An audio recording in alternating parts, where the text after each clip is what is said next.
क्या एक पति को अपनी पत्नी के साथ ऐसा करना चाहिए? कहानी के बाद अवश्य बताएं।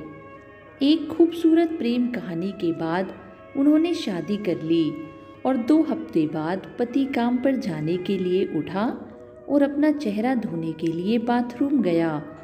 उसने आईने में देखा कि उसके चेहरे पर अलग अलग रंगों से कुछ शक्लें बनी हुई है।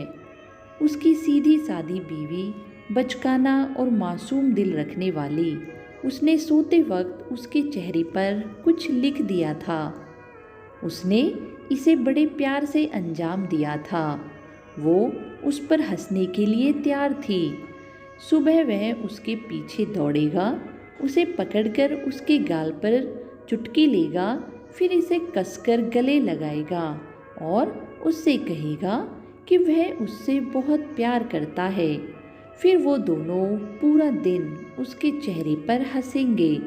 उस बेचारी मासूम बीवी ने पिछली रात ही ऐसा सपना देखा था, लेकिन उसके पति ने गुस्से में अपना मुंह धोया और फिर किचन में कॉफ़ी पीने के लिए चला गया, जो वह रोज़ सुबह पिया करता था। उसकी पत्नी आज कॉफ़ी बनाना भूल गई थी, क्योंकि वो उससे थोड़ा सा प्यार में झगड़ना चाहती थी। अपने पति से कुछ रोमांस की उम्मीदें जो उसने हमेशा फिल्मों में देखा था और किताबों में पढ़ा था। पर जब उसे कॉफ़ी नहीं मिली तो वह गुस्सा होकर उसके पास आया। वह उस पर चिल्लाया और उसे तब तक थप्पड़ मारता रहा जब तक कि उसने उसे ज़मीन पर नहीं गिरा दिया और कहा, मैंने तुम्हारे साथ खेलने के लिए शादी नहीं की है। मैं एक आदमी हूँ, छोटा बच्चा नहीं। मैंने एक परिवार बनाने के लिए तुमसे शादी की है, ताकि सभी की नज़रों में मैं एक मर्द बन सकूं। समझ आई मेरी बात? पागल हो क्या तुम? प्यार और रोमांस की कहानियों की तरह जीना चाहती हो? जागो जागो, तुम किसी फिल्म की हीरोइन नहीं हो।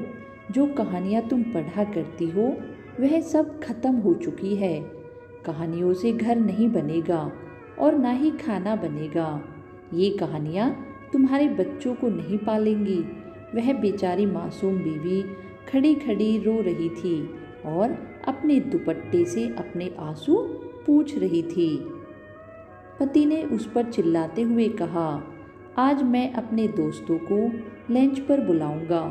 मैं चाहता हूँ कि जब वह आए तो सारा खाना तैयार हो जाए। तुम समझ गई हो ना? और अगर खाने पीने में कुछ कमी रही तो तुझ पर अफसोस हो। वो उस वक्त खुद को ऐसे आदमी के रूप में देख रहा था कि जिसकी पत्नी उसकी इच्छाओं। वो अपनी पत्नी को जख्मी दिल के साथ छोड़कर बाहर चला गया। वह खड़ी खड़ी इतनी जोर से रो रही थी कि वह ठीक से सांस भी नहीं ले पा रही थी। वह जल्दी से दोपहर का खाना तैयार करने लगी। उसकी आंखों से बराबर आंसू बहते जा रहे थे। पति उस दिन काम पर नहीं गया, अपने दोस्त के घर चला गया। वो सोच रहा था कि उसने जो किया वो सही किया या गलत।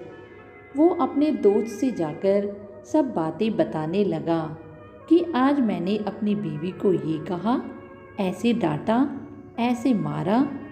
लेकिन अफसोस, सौभाग्य से उसका दोस्त उसके जैसा नहीं था।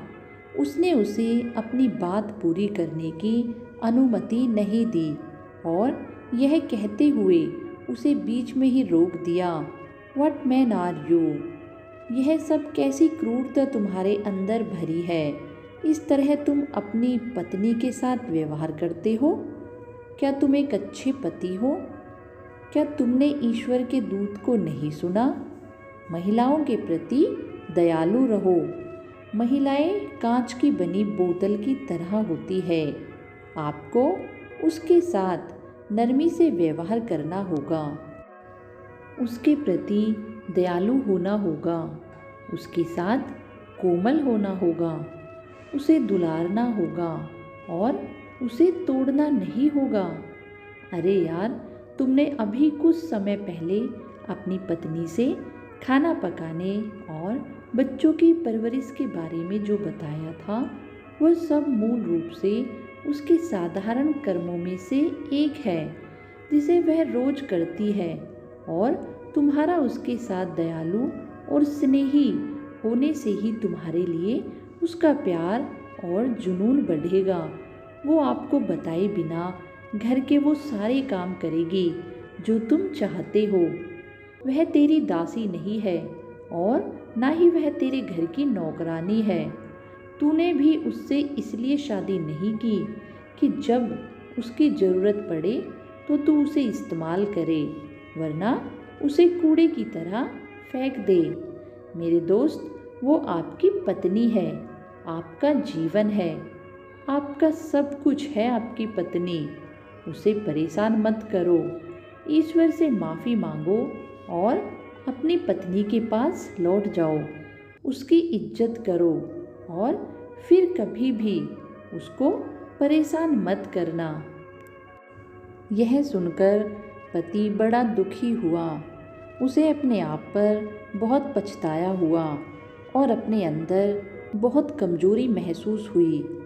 पति अब रो रहा था और अपने किए हुए पर बहुत ही शर्मिंदा था, और फिर उसने अपनी पत्नी को यह बताने के लिए फ़ोन करने का फैसला किया कि उसने अपने दोस्तों के साथ दोपहर का लंच कैंसिल कर दिया है और वह अब घर आ रहा है।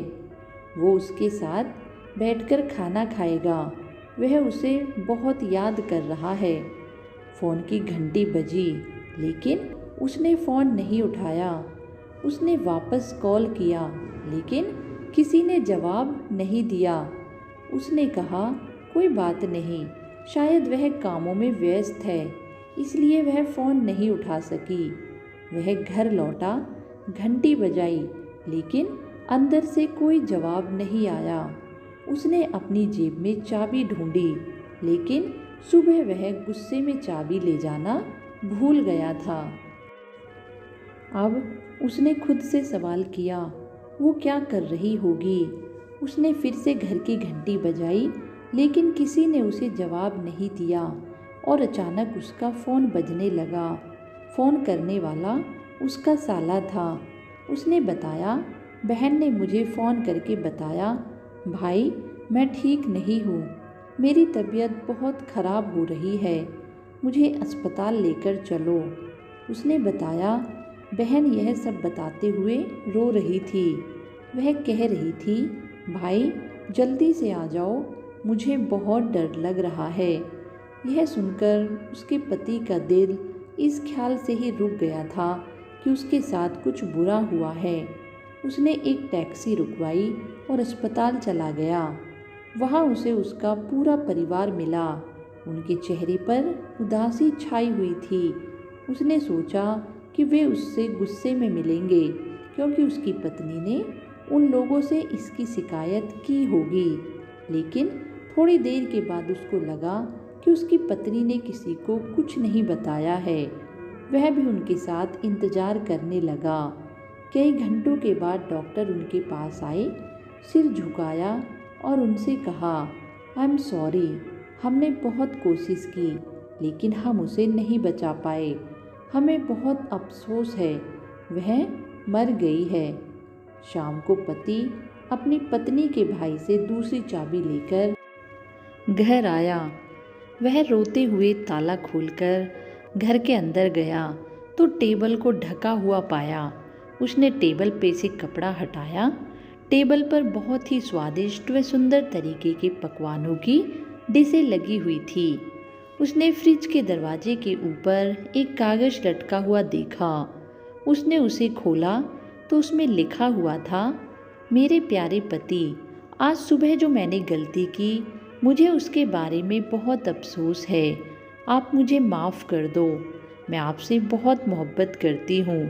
मैं चाहती थी कि आप मुझे गले लगाकर मुझसे कहे कि मैं तुमसे बहुत मोहब्बत करता हूँ, तुम मेरी ज़िंदगी हो, लेकिन मैं अपने चुलबुलेपन की वजह से समझ नहीं पाई कि आप मेरी इस हरकत पर बहुत गुस्सा हो जाएंगे।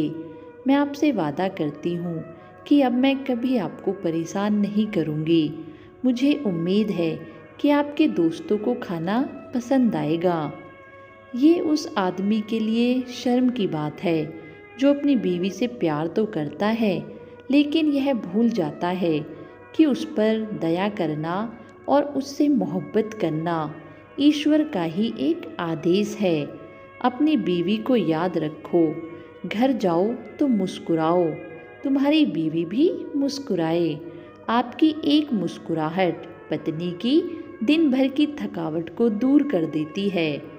खत पढ़कर उसका पति जोर जोर से रोने लगा और कहने लगा, काश मैं तुम्हारी मोहब्बत को समझा होता तो तुम मेरे पास होती, परंतु अब बहुत देर हो चुकी थी। दोस्तों, यह मात्र एक कहानी नहीं है, बल्कि इस समाज की सच्चाई है। शादी तो पति पत्नी के लिए एक वरदान होती है, परंतु आज के समय में पत्नी के लिए अभिशाप बन गई है, क्योंकि शादी के बाद पति की आदत बन जाती है अपनी पत्नियों पर रौब जमाने की, और जिसे वे लोग अपनी मर्दानगी का नाम देते हैं। धिक्कार है ऐसी मर्दानगी पर जो अपनी ही पत्नी पर दिखाई जाए। दोस्तों, यदि मैं पत्नी के काम और उसके गुण बताने लग गई तो यह कहानी कभी ख़त्म ही नहीं होगी। अंत में बस इतना ही कहना चाहूँगी, यदि आप अपनी पत्नी को प्रेम ना दे सको तो कोई बात नहीं, परंतु सम्मान अवश्य दें।